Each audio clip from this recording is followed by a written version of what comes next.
Hello, witches. Grab your goats. Grab a doll or two, haunted preferably.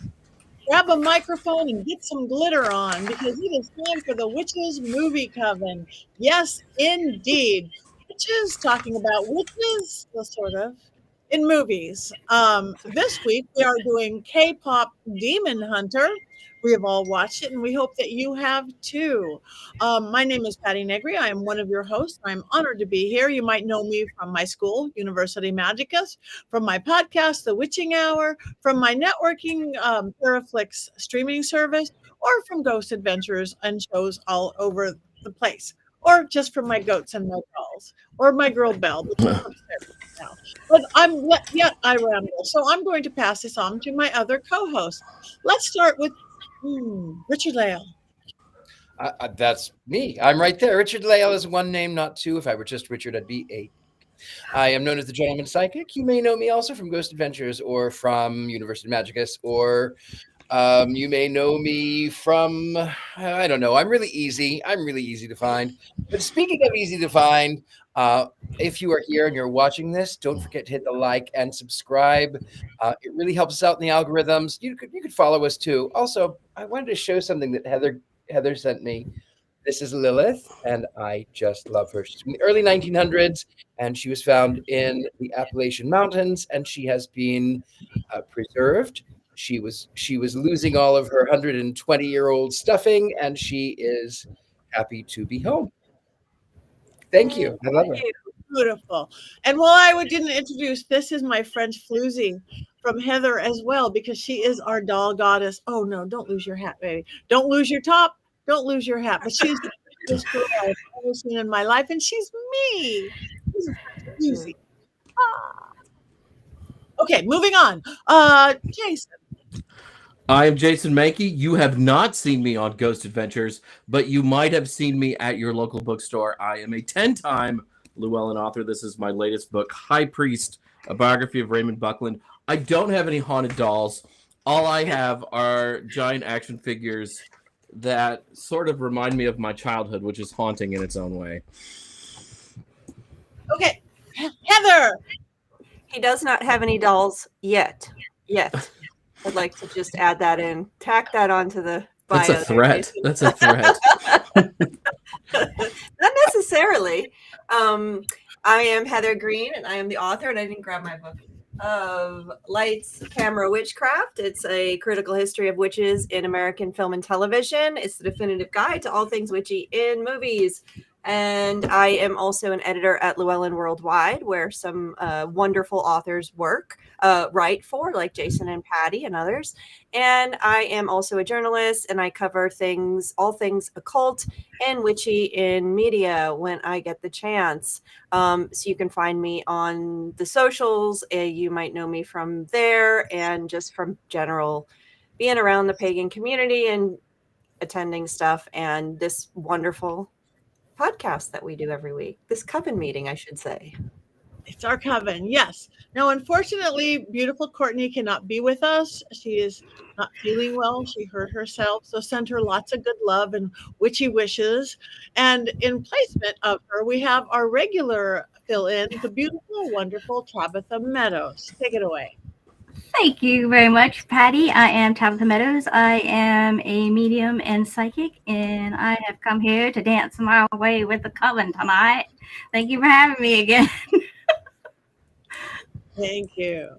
Okay, before we go, I just wanted to tell everybody, since we just did The Conjuring Book 3 last week, I have just spent this past weekend in Maine with Annabelle and everything from the Warrens Museum at the Maine Paranormal and Horror Con. It was amazing. They had thousands of people come out. Got to dance and hang with Maribel. When in Rome, I even got a Catholic priest, because they carry one with him, blessing afterwards. He was so cute because he saw me paganed out all over, which he was going to do a blessing. He goes, and he like almost apologetically going, "It's going to be a Catholic prayer. Is that okay?" And I'm like, yeah, I would expect nothing less, Father. It was really cute. He was so cute.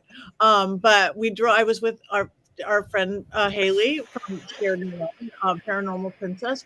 We got a trip out to go to Stephen King's house and the cemetery where they did Pet Cemetery. We just made a whirlwind weekend, and it was really fun. And I saw the new Conjuring film. We got a screening with the Nesper people, Tony Spera and Chris and all the people. We had a private screening on the night I first arrived. So I'm going to sleep for days one of these days, but it was really great. So I personally like the new movie. I am a Conjuring universe person.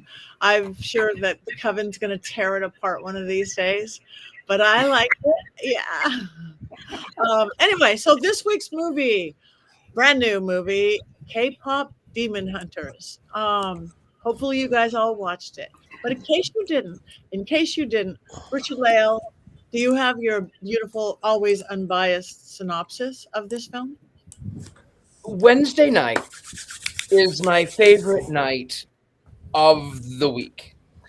It used to not be my favorite night of the week because that was two things that I didn't like. I did not like that on Wednesdays when I was in school, that was physical education. And then we had the Royal Rangers Wednesday night service as a former Christian. So I have the Wednesday nights have been reclaimed. That pleasure house on this episode. I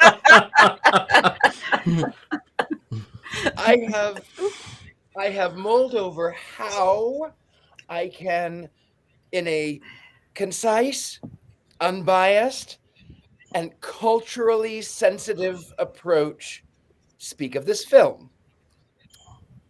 So here's how I do it. 3 K-pop singers. I believe their names are Blossom, Bubbles, and Buttercup. They form a band against Mojo Jojo, him, and the furry group that are also demon. And they save the world by singing, and then they fall in love with him, Mojo Jojo. But him is also a demon, but he's really a demon. And then there's a little fighting. There's a tiger and a magpie. And they find that they don't need love. And that's the end of the demons.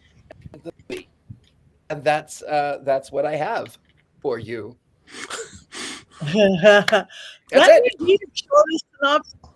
That may be your shortest synopsis yet, Richard Lale. And I know we're having a little bit of scattery problems. Maybe that was it. Maybe it was much longer.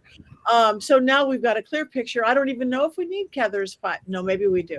Heather, we have 5 things other additional things we need to know about this film. Yeah, I've got a mess of notes here that I didn't do a good job of organizing, so bear with me here. Let's talk about this great movie, K-pop Demon Hunters, originally purchased originally paid for by Sony $100 million and sold to Netflix.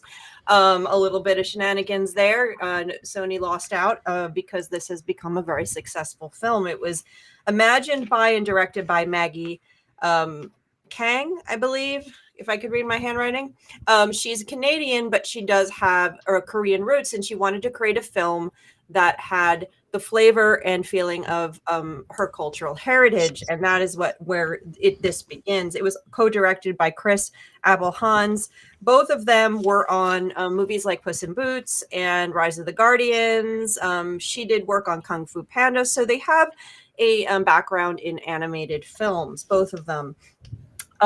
So basically it has, as I said, become a phenomenon. It was, I think if I have the number correct, hang on a second, it made 19 million, over 19 million just in its first release. And that was in theaters. Sony didn't think it would do well in theaters. This is why they sold it to Netflix.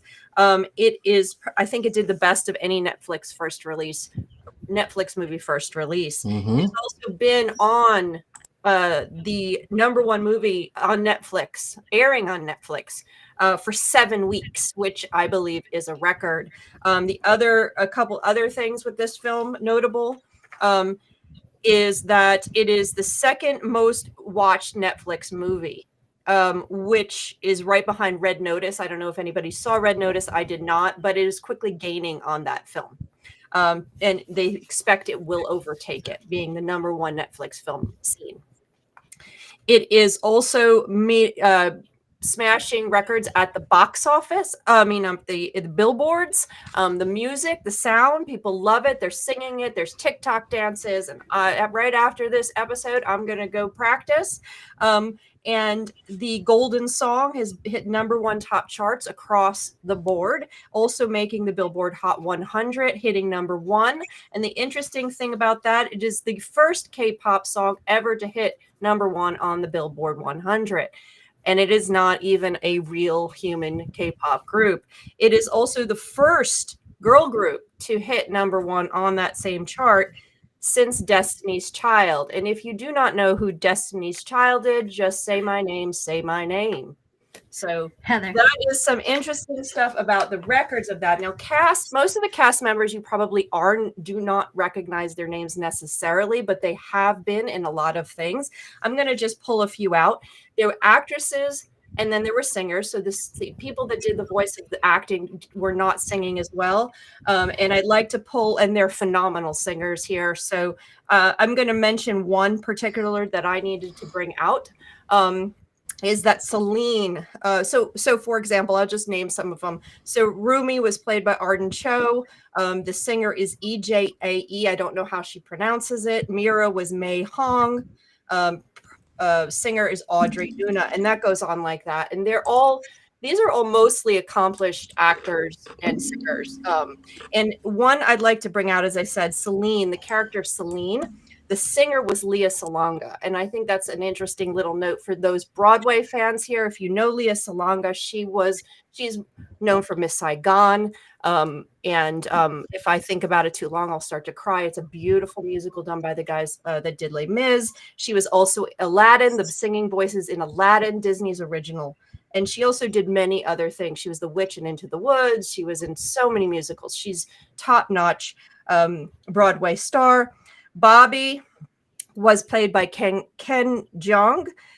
You might know him from Crazy Rich Asians, The Hangover, The Community. He's been in so many things. Very, very recognizable face.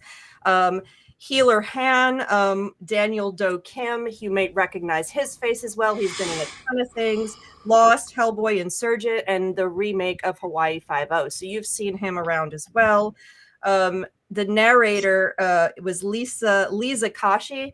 I'm bringing her up because if you just watched The Naked Gun, the recent remake, she was in that.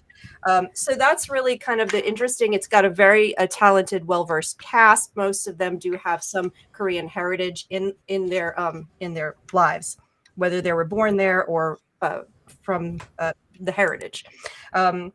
So the next, I want to talk about the animation. They combined 2D and 3D. This is something that they picked up from or inspired by the Spider Universe movies. I don't know if anyone's seen them.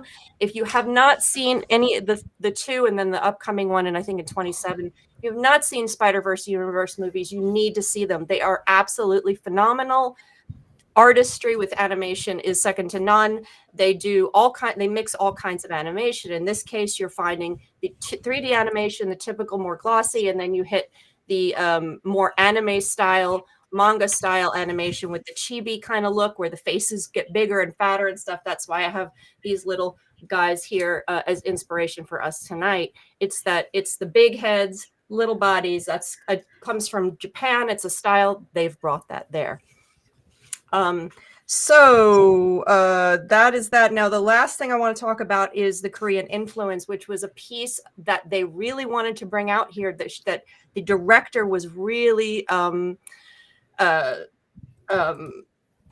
adamant, or that was what inspired the movie to begin with. And so I have a list of things here that are worth talking about because there are some interesting Korean cultural things that they worked in here. First of all, you have the three weapons, notable, all Korean weapons. That you can see the 3 there. And let me find their names. You have, hang on a second.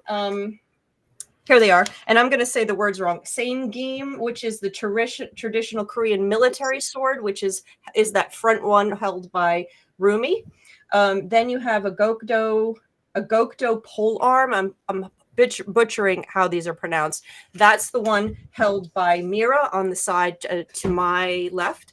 And then the interesting one for us here would be what what's her name? Zoe's holding. Those knives are actually ritual knives. They're not weapons. They're called shinkal knives. And if you go online, you can actually how do you make a Zoe's shinkal knife?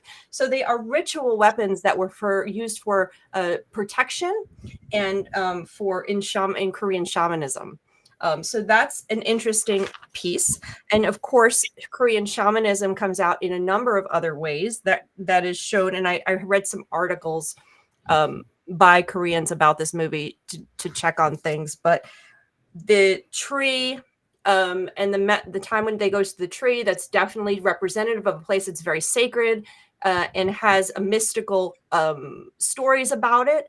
So that's purposeful. The idea of 3 women or song being used to get rid of demons, and 3 women particularly handed down to do this work. That's also from lore, Korean lore, and also Korean history. The interesting thing about that as well is one person said that there actually is a legacy of K-pop girl bands that goes back to the 30s, and then the daughters would take over, and the daughters would take over. So there's a legacy of that part of the story outside of Korean shamanism, is that K-pop girl band thing. So another interesting is they've used paintings. One of the paintings she showed that is actually behind them in one of their performances is actually a real painting that used to be behind kings, representing the kings and the queens and peace in Korea. And there's a number of things I could go through. She just peppered the whole movie with all of these little things. The last thing I'll mention is the tiger and the magpie that is from a specific type of painting, Korean folk paintings. Very, very common, very, very notable. The idea is that the magpie is keeping an eye on the tiger who represents the king. That is the original interpretation of it. Goofy king, goofy area, the magpie keeps an eye on him. That is the idea of it. So you have, in fact, what's interesting about that is when the movie came out, it was so popular that people rushed to buy pins of the magpie and the tiger from a museum in Korea that has pins that you can buy, and they're sold out because of this movie. And so there's a ton of it, and we can talk about that. There they are. There is a ton of Korean stuff in here that's fat. I'm sure we're missing a ton of it. And if you're actually Korean, you're probably seeing a whole lot more, including things like, the representation of demons and all this. There's tons to talk about, especially if you know Korean culture. So that's it for now. You'll have to excuse me. I'm going to leave the podcast now and go learn some K-pop dances. Sweet. Let's go. Let's do it. Right here. Let's do it right here. Everybody, 5, 6, 7, 8. Go, Heather. And kick. And kick. 5, 6, 7, 8. Yeah, that's chorus line.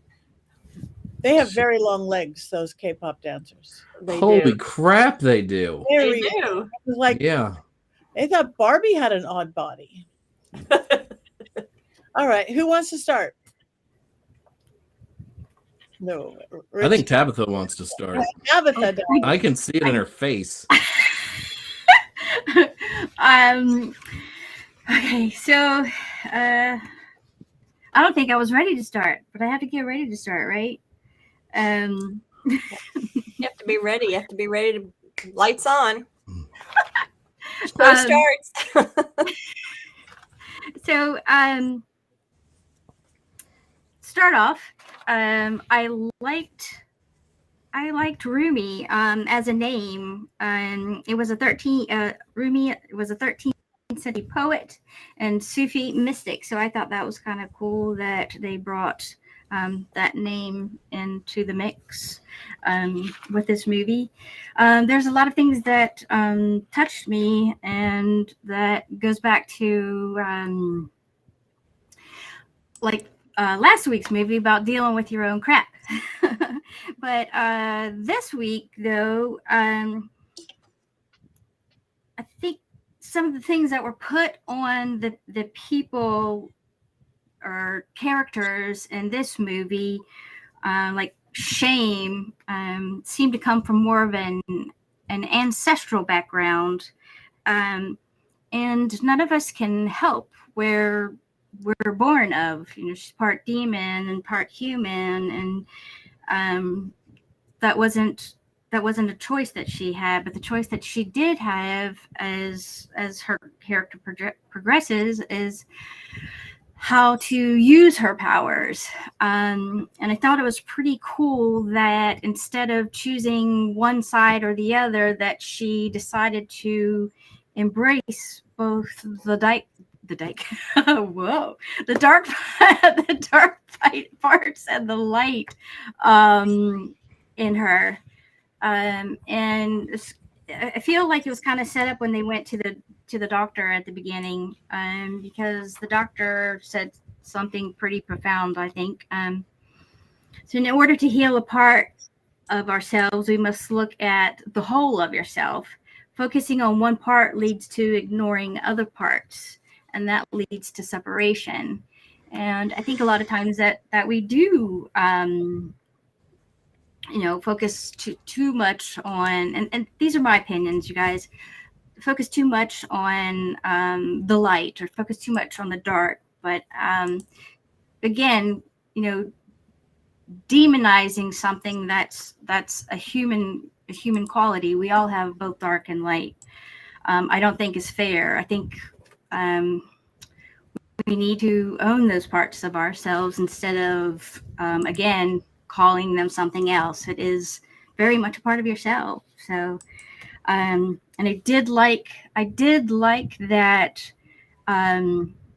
even when the two other characters found out that Rumi she had a dark secret and a shame that was put on her, they decided not to walk away from her. They decided to back her up, no matter who she was, and help her rather than shunning her. So I thought that was a beautiful thing too, and that's testament to having really good friends, which is hard to find sometimes. In a band. Thank you, Tabitha. Thank you.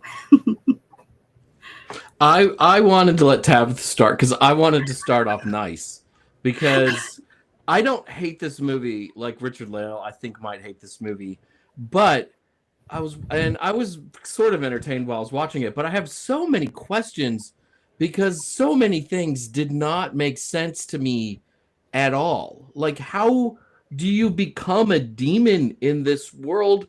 Are you born a demon? Do you turn into a demon?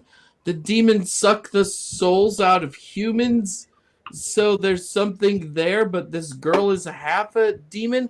Like, there's just questions that didn't get answered for me, and maybe I missed it. Maybe it was in the middle of a song and I wasn't paying attention to the lyrics, but I was just bewildered so much. I could go on for 10 minutes about how bewildered I was at various parts of this movie because they just didn't make sense to me and things weren't explained very well. Does this protection only protect South Korea? What about North Korea? Maybe that's where Kim Jong-un comes from. Maybe they're not protected up there because it didn't look like it was on the map. Are they protecting us?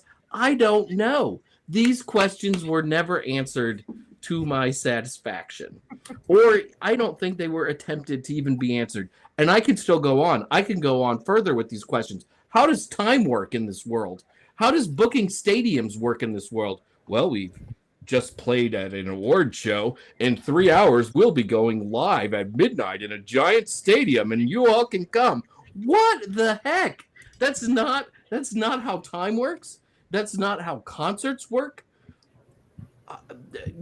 I was lost. There were times when I was lost. The songs were good, but there were times when I was just lost. I think the songs where we can I think there's not really a not really witchcraft in this movie per se. However, we can tie songs as a sort of powerful spelling, if you will, because what they were saying and singing had energetic effect over all of the people that were within earshot. Actually, it rippled out like energy out further past the crowds and into the cities. So yes, we did that with Sinners a few weeks ago. That's what we did it with. I think Tabitha. I think Tabitha that explanation may be why I despised this movie so much, because maybe I'm a demon, because I hate pop music. It was some kind of torture. I wanted to flee from the pop music. I did not like the music. I hated every second of it. I hated it. I hated the music. Magic was working on you, demon. Demon. See, it must be working on me. I am not a big pop music person, and I'm not an animated person. You guys know I am the not animated member of this coven. But I do believe that music is the purest form of magic, even if it's not my favorite style of magic. So I like that. To me, the witchcraft, or not witchcraft, but the magic was in the music. yeah. That was made very, very clear. The plot line was, I mean, everything, I agree with you, Jason, was not made very, very clear. I just kept thinking, I'm just watching a great big music video of just an endless music video with lots of kicks and dancing. I love the high kicks. I love the dancing. But I don't. Sorry. Go. I was just thinking about all of the iconic people who have had a impact on the way that people dress or what they do, starting back with, Elvis Presley or people in blues music. People really looked up to them, and music made them feel a way and started acting a way, and other people didn't like that. So there is definitely this magic to it that gets people really going and wanting to be a part of something or not a part of something. And so yeah. I'm gonna jump in here and I'll give you my opinion of the movie in a second. But we saw music being used in magic with the witches in Hocus Pocus. They use the singing as a spell on the people. You see it in Agatha Along. Yes, Agatha has the song, but I don't know if that entrances, but yes, it's most certainly. And then, of course, if any of you here out there in our Coven world love and watched, or have children that have loved and watched the My Little Pony movies, there is The Magic of Friendship. There is the second movie called Rainbow Rocks. The cast of the bad band uses magic to entrance and to make people angry and hate each other. So yes, friendship is magic. So that is the second movie. We have something very similar, which when I was watching this, I kept thinking that this movie is like if you took Rainbow Rocks, My Little Pony, and mixed it in the cauldron with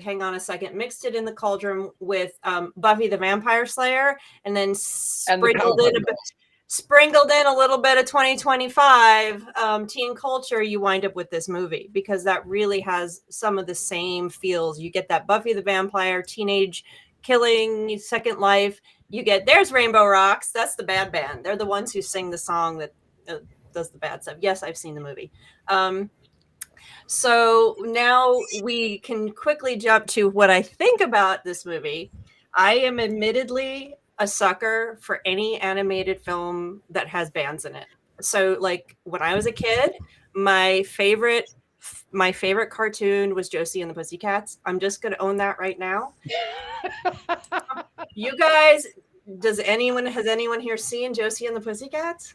The movie or the TV show? The TV show from the 70s. The It's not as cartoon. good as Gem and the Holograms. Oh, Well, I didn't care about Gem and the That Holograms. was outrageous. Truly I liked outrageous. Josie and the Pussycats.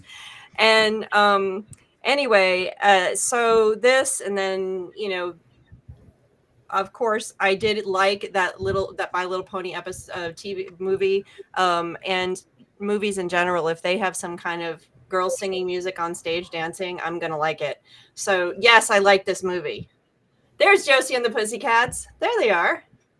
See, it does exist, and I had fun. Yes, there were problems with the plot. I also was trying to figure out what's up with the demons. Like, how do you become a demon? I started to go there, and I'm like, just forget it. Let's just be golden. Oh! So we're good. And I just let it go and just watched and enjoyed it and was cheering at the end. And once I want to learn the dances and the songs, and that's all I needed. So yeah, I had fun. And I love singing boy band songs and doing the boy band dances too. So I want to learn all the dances. I'll I learn mean- the dances with you. Yeah. Soda Pop's a banger. I mean, that was a good song. One of the things I really like about K-pop is it reminds me of American pop music 20 years ago. And I don't mean that in an insulting way. Yeah. It's just that when I listen to a lot of American pop now, I don't like it, but I like K-pop because somebody in the comments earlier said that reminded them of Justin Timberlake. And that was really that heyday of that kind of sound and boy bands and Spice Girls. And that kind of music is really fun. And I thought the songs in this movie were really fun. I didn't think they were as world-changing as the movie thought they were, but I thought that they were fun. And I've listened to the soundtrack a few times for my own personal enjoyment since watching the movie. Yeah, it was fun. And you know, again, getting back to the Korean part is that, and similar to what Tabitha said, is that is actually a tradition. I think somebody else has said in the comments, there's a tradition of using music in magic, in shamanism and in cultures. And in Korea, they used music and singing to keep demons away, to keep evil away. This is, I think, the word. So not demons, because they don't think, which I've said before, the way they look at demons and evil and all that is very different in Korea, Japan, China than we look here. We look at this as a representation of the devil and demons. Is Western culture is going to watch this movie, but that's actually not necessarily the case, which you can see they don't really get into the whole demon thing. They don't give it that devil versus you know, that Christian overlay. They don't do it in this movie. They just kind of, which is, you know, for us, we want to know that we need more information on that. Could you please? I mean, clearly the head of the demons though is bad though. Like, yeah, he's a bad guy. He's bad. I mean, he's evil. We don't know about all the rest of the demons. Though, like, there seems to be different classes of demon. Like, there are those demons who seem relatively self-aware, though not nice. And then there are, like, the hordes of spirit demons where, like, 1,000 come at the girl group at the same time, and they dispatch all of them in, like, 2 minutes. Right? I mean, the demons are not particularly threatening in this film. No, like, you're never like, oh, I wonder if they're going to survive. You're like, oh, I'm just going to watch them do some cool things for a while. Yes. Yeah. There's never a threat from the demons. No. My internet is acting up. It's the demons. My internet is acting up. I want to talk about the demons. You watch the movie. Go ahead. We can hear you. You can hear me? I don't know. My computer is acting up. I don't know. So the thing about the Asian demons is that they are, like you said, different from Western culture demons. There is a demon in Chinese mythology that kicks you when you walk down a path. It just kicks you. There's another demon who washes a leaf in a creek. Like, that's all that's its entire purpose, is to just wash this leaf. So sometimes Asian demons mildly inconvenience you, as opposed to Western demons, which possess you and, you know, make you homicidal or whatever. So that's one of the differences there. I do want to talk about the flight attendant demon who is pouring coffee on the flower. I may be mistaken in this, but I think that they were referencing a Korean TikToker who she was a flight attendant, and her mother was from Korea, and she will imitate her mother or the flight attendant as she is. And I think that flight attendant is that TikToker. I may be wrong, but I think so. Thank you. Quite possibly. All right. So we've talked the film, and do we have any quotes? Oh no, Courtney's not here. I know. I think Tabitha had one she can repeat though. Yeah. Which I enjoyed.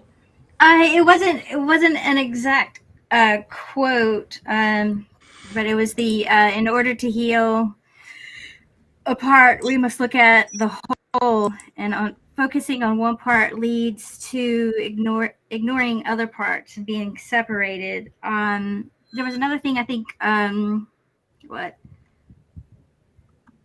Rumi, I think it was Rumi said. The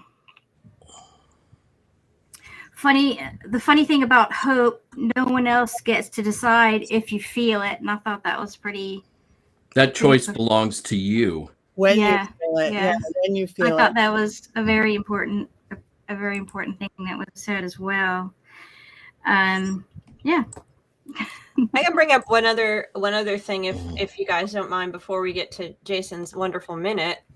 Really early too, anyway. Yeah, we got to talk about this movie for another 15 minutes. I do have a few quotes, but they're just not that interesting. I figured Courtney wasn't here. How it even opens up: the world will know you as pop stars, but you'll be much more than that. You'll be demon hunters. But I like the one that, how am I supposed oh no, see, I'm not good at this. How am I supposed to fix the world? How am I supposed to fix I'm not doing quotes. How am I supposed to fix the world? Fix me. How am I supposed to fix the world if I can't, when I don't have my voice? Which was kind of a good quote. That says a lot. When I don't, not having your voice, how do you fix the world? Out of context, that could be very powerful. That out of context of the movie and not knowing the story, just saying that quote could be taken as something very powerful. How do you fix the world if you don't have a voice? So right. I thought that there were like a couple of like inspiring quotes in this movie in between the songs and the announcements of concerts staged without any, like warning or foreshadowing or being able to purchase security for the concerts or sell tickets or anything like that. But I mean, I understand why people love this movie, especially younger people, because it does feel kind of empowering and inspiring, even if I have no idea what's going on through large parts of it, or why certain things are happening, or who owns the cat. Is it the guy from Suja Boys, or is it the demon lord? I don't know, because the He was a messenger. seems nice. What's they're that? just a spiritual cat. He was a messenger. Yeah, the but, airplane splits apart in the air, and they sail down on demons. What happens to the fuselage? Like flying over, I think I'm frozen again. They're flying over this stadium filled with people. Where did the plane go? We thought that too. Like there should have been a mass catastrophe there because pieces of the plane have to fall down. And also, isn't everybody in the stadium going to realize that these are not just singers? Like, how oblivious is their manager? Right? I mean, they fly down from a plane and then land in the stadium, and woo, everybody's going crazy. But he never thinks to himself, how did they survive without a parachute falling down from a plane? And he just seems to think they're normal pop stars. Why can't they at least let him in on the secret? And also, how oblivious is he? Like, how completely oblivious? He looked pretty oblivious. He was He very did. oblivious. In general. He was on his phone the whole time. The other piece that ties into that I was going to bring up a minute ago, but it kind of ties into this, is the fact that she is a demon and a human. And it is explained that her dad is a demon, but they never explain exactly. Like she says, I was a mistake the whole time. So was this like I'm a zombie and a girl, the zombie, and Is it a monster and a girl kind of thing situation? Are they in love? Is it one of those and they had a kid? Or was it rape? I don't know what was going on there. Like I thought that. Yes, I thought that. Like, what the heck? I need a backstory there. I just need to know, were they in love? I wanted it to be a love story and this. But aside from not knowing exactly that origin of how she came about, the one moment that was really cool when we find out is her trying to wrestle with being between the worlds. And we get that a lot with witch movies, and we see that a lot in other movies. But and then when she looks at the camera at the end, when she finally embraces her whole self, she's now embracing both I'm a demon and I'm a human. And this is when she embraces it, she looks at the camera and she has two different eyes. One's the demon eye and one's the human eye. And that recalls the movie I can't think of it either. Hold on, I can picture Beautiful Creatures. It recalls Beautiful Creatures where she's battling, is she going to be good or bad? Is she going to be good or bad? The whole movie, they didn't know what she was going to be, and at the end she was a little of both, and she had a green eye and a blue eye. And at the end she looks at the camera and has one of each. So that kind of recalls that that little thing about, you know, she's both. She's not just one. She's a demon and a human, and so she's something different. And she's golden. And she became his soda pop. Yes, he dies in the end. I think that speaks to pushing down your power too, to make other people more comfortable. And I think, you know, that's why people can't see you, because you're not fully being who you are and stepping into who you are as a person, because, you know, for so long you've been conditioned to be something else. Or, you know, there's even people out there that when you do become step into who you are, they don't want you to be there, and they try to tear you down. So it's always this constant battle of self and being in the world. I love how quickly the fans don't like groups. So Huntrix, which is the name of our girl band, breaks up on stage, and then immediately, to help everyone get over the breakup of this group that just happened on stage, that's when Soulja Boys decide that they're going to have a giant concert at midnight, you know, ignoring all local noise ordinances, and to, like, you know, mourn the girl group breaking up. And then the girls walk into the stadium, and two of them just walk in and nobody cares. Before that, they were the most popular people in the world. But now, 2 hours later, they are complete unknowns. Like, wow, that is some extreme unfollowing on social media right there. That's how fast it can happen. That's breaking someone down. Social commentary on our pop culture world, I think. Right? Yeah. And then, did you notice that the concert ends in the morning like the sun has risen? Like it must have gone on for 6 hours or something? It felt like it. Right?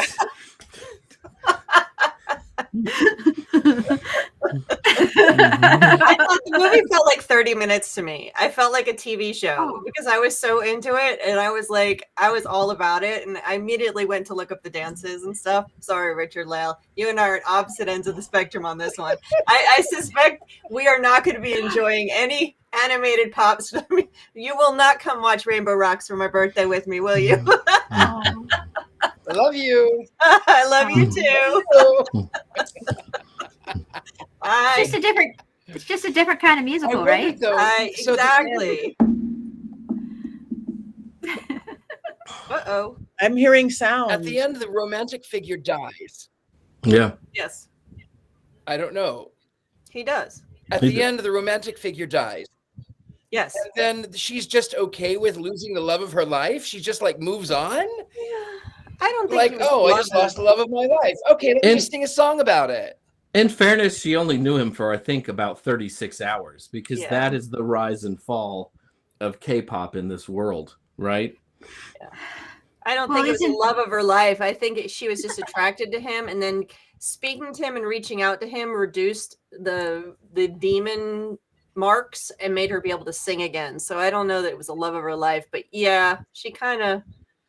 It was definitely an interest. She was kind of Taylor Swift 10 years ago. Yeah. She was. Everyone was shipping them together. I hate it. Yeah. Well, in a place where shame is important, duty is also important. So the duty becomes more important than everything. Sometimes even love, unfortunately. I hope the sequel's about finding Genu. He was a hot cartoon. He was Like, hot. that was an attractive cartoon, right? And I'm not always attracted to cartoons, but he was good When looking. I am, it's a Korean Yeah. K-pop. Yeah. How about the way the girls were acting when they first encountered the Saga Yeah. boys, and they were drooling and popcorn was coming out of their face, and Yeah, you know what? I was like, oh my gosh, I can remember being a teenager and seeing some hot dude that looked like what's his name from Karate Kid, and I was like, oh, Ralph Macchio? Yes, thank you. I had a type. I can't. So the dark. Hey Tabitha, wax on, wax off, wax on, wax off. How you doing, baby? Paint the fence. I Paint the agree. fence.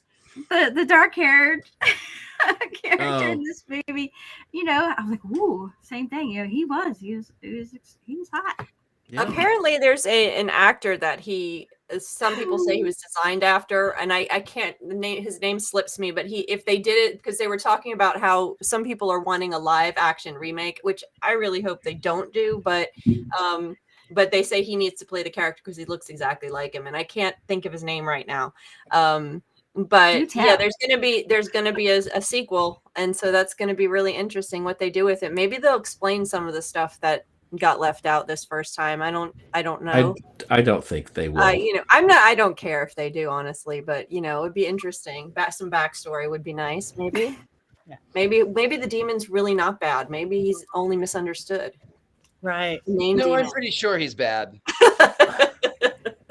Sometimes bad is just bad. Yeah. I think some of those ladies like the bad boys, though, right? And that's part of Genu's appeal. I do think they look pretty cool in their demon outfits with the big hats and stuff and their eyes. Yes. You know, and yeah, those hats were super cool. I'm like, okay, yes, they were. Okay. Girls like bad boys, yes. Yeah. Of there course he is. We do. Yes. Yeah, look at that. That would be a great Halloween costume. Oh, Those someone are great. says that they have. I have that hat. Someone says that they have a. That being said, says I had a poster of Kirk Cameron on my wall. I mean, when it comes to bad boys, Michael Seaver on Growing Pains was the baddest of them all. Well, you know, there's probably people that have no idea who that is. Yes, I've dated myself. We're definitely dating ourselves with that one. Mm-hmm. That's okay. I suggest you. Yeah. Okay. Now we've discussed the movie. We have a Mankey movie moment. We definitely do. We definitely do. Rob, are you ready, Rob? Because like this is I've gone all out for this one. I mean, I've done things I've never done for this one. I'm ready. So if you watch the show every week, you probably notice that I am gone a lot. Not a ton, but probably more than everybody, but maybe Patty, because I tour a lot. And I often tell you that I'm going to be at pagan events when I'm touring, but that's not really true. All of that is mostly a lie. I claim to be at pagan events to cover up my second job, which is promoting K-pop to the masses. As most of you can probably guess by looking at me, I am a giant K-pop nerd. Outside of witchcraft, I have this whole other life that revolves around K-pop. Did you know, for instance, that I was a tour manager of BTS's last jaunt through the United States? This is it, Rob. This is the picture with me and the boys. Here I am backstage with the boys. Hint, hint. Hint, hint. Picture. Oh, this is so much better with the pictures. Oh, I'm so sad. I worked on getting my pictures of me with my K-pop group, like, to our producer. But, you know, you have to trust me that there's a picture of me with BTS backstage with all the boys, Jin, Suga, J-Hope, RM, Jimin, V, and Jungkook, because that's how cool I am. And I'm sure most of you know the band Girls' Generation. I was instrumental in getting them on the radio, not just in the United States, no, but also in places like Japan and Argentina. I speak dozens of languages, which helps me in my K-pop promotion job. Even back then, though, when they started out, and they started out like in 2007, I was too old to date the young ladies in the group. But Tiffany's mom and I, holy crap, we had some wild times for a long while we were on the road. And I want to assure all of you who are big K-pop fans like I am that despite the rumors back in May, Red Velvet is not disbanding. The girls are just going to go work on some solo stuff, but they are still going to tour and work on projects together. How do I know this? I have been working as one of their co-managers for years. There's a picture of me with them. What is going on? And you aren't going to be surprised to hear this, but of course, I had a thing with Irene's mom since we came out of COVID lockdown. Oh yeah, we've been making up for lost time, and she made me K-pop, if you know what I mean. Ho. But so because of all of this, when I heard that K-pop Demon Hunters was coming to Netflix, I begged the Coven to review this movie. I have started as soon as I heard it was coming. I metaphorically got on my hands and knees and was just a pathetic mess. I wanted us to review this movie so bad, so very bad. Heather waved her hand at me and said, "This movie doesn't have witches in it, Jason." I thought Richard Lale would be on my side, but found out he's not really into girl groups very much. Patty, down with most everything, but she was only okay with this if Stevie Nicks was a member of Huntrix or the movie had a haunted doll. 0 for 2 there. That left me with just Tabitha. And when I asked her about the movie, she just moved her arm in a big circle and shouted, Mystic Shield at me. After all sending them some money on Venmo, and tonight's episode of the Witches Movie Coven is brought to you by Venmo, that's when they all finally agreed to do K-pop Demon Hunters for the show. I was kind of hard on the movie earlier in the show because I was just waiting to surprise you all, just like Saja Boy surprised the world by being demons, and Rumi surprised her bandmates by being half demon. Isn't the show better with surprises? Because this movie freaking rules, and in no way do all the members of Huntrix have strangely super long net legs and remind me in every way of Slender Man. No way. That is not a thing. These girls rule. Huntrix girls to the world. There's no way Jason would ever give this movie a takedown. The whole thing is golden and it's sweet like soda pop. And that's how it's done. K-pop forever. Jason out. Peace. Whoa! Bravo. Beautiful. Thank you. Oh, you had a secret life we didn't even know about. Yeah. It's tough. It's tough. That's good. Very good. I'm gonna be out with Blackpink pretty soon. All right. Next week we are getting close to the end. Next week, what are we seeing next week? It's a Race with the Devil. Okay.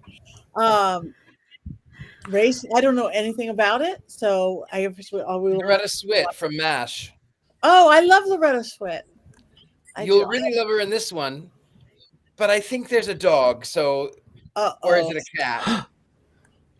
You may not like that part. Oh, why do they?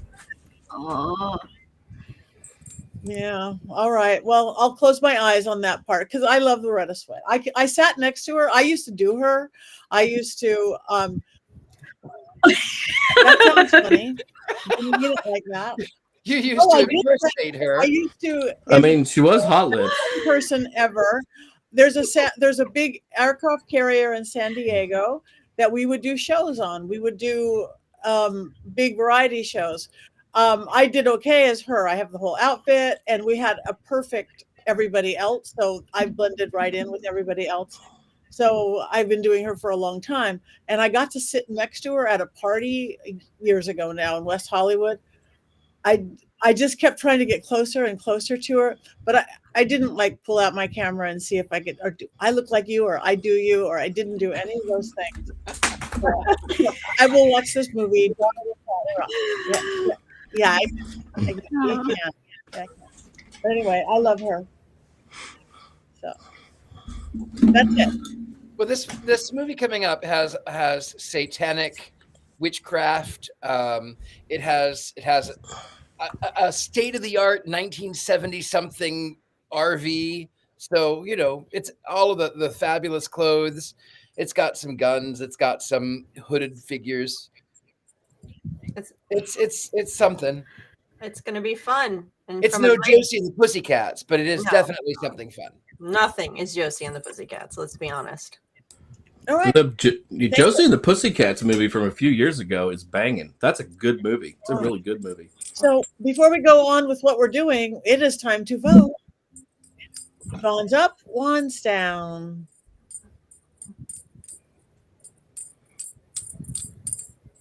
Up, up, up, neutral, and stabbing down. I mean, I could have gone straight. It was. It didn't make sense, but it was pretty, and it was lots of fun, and I like the songs. I gotta go up. It was pretty. That's why, for being animated, it's not what I want. I gave it a nice happy medium. Okay, so what are you guys in the chat room? Wands up, share them up. Wands up for a movie that took $100 million to prove that some things should not transcend cultural barriers and stay right where they are in Korea. Wands up, wands neutral, wands up. No other wands down so far. Wands up because I can associate with Sufi thought. Okay. All right. Well, wands up seem to be winning on this film. We'll see how next week goes with the new film. Anybody got anything coming up the next few weeks they want to talk about so people can come see us, watch us, talk to us? Oh, I do have something. Oh, tell us. Yeah. Okay. So I have something. So I on the 10th, I am going to be hosting a private, very small, intimate group that you can find tickets to come and have tea and have your cards read, and then I'll read some stories, something nice and refreshing like the Gashly Crumb Tinies. Nothing like murdered. Something so romantic and uplifting. Yeah, that's what I'll be doing. And then of course I'm here in New Orleans. I'm easy. I'm the gentleman psychic. I'm everywhere. Thank you. Are you home for a while, Heather? Yep, I'm just working with authors and doing some stuff after a very busy summer. So I'm happy to be just hanging out in Atlanta. I'll have some stuff coming up in the fall, though. Cool. You home for a while, Jason? This weekend, I will be in Reno, Nevada for Reno's Pagan Pride Day, all day Saturday. Reno, the biggest little city in the world. And since it's Nevada, it's time for hookers and cocaine. It's going to be great. Woo-hoo. It's going to be a good weekend. Yay. Yay. I love Reno, actually. Tabitha. I just want to take the time to give a shout out to Courtney and say I hope you feel better and get well. I miss seeing you on Coven, and also give a shout out to Kelvin, who's normally on here, who's not on here tonight because I think he's having some personal things done. So I just want to give a shout out to him too, and hope that he goes through everything and comes out great. Thank you very much. And yes, we love you, Courtney. And I want to give an extra good thanks to everybody in our chat room. We love your opinions. We love you being funny. We love you being snarky. We love it all. Mary Jane King and Colin and Robert and Ryan, official Ryan, and all you guys out there. This is for you. So thank you for being there for us. I am home. Well, I'm not home. I'm going away to film, but nothing that you guys can join me for. I think I'm going to be somewhere in Salem this weekend, but I don't know. Or this week. But Rock Island Roadhouse in Illinois, October 3 through 5, is going to be a really cool event. So check that out. Make your plans now. And other than that, I'll save everything for later. So it is that time. Are we going to dance and sing? We could be tapping our shoulders at very least. Richard Lale. You can sing, Richard Lale. I am a demon. Lost your voice. I am a demon. Okay. Demon. Then we will cackle. We need the witch and the demon couple.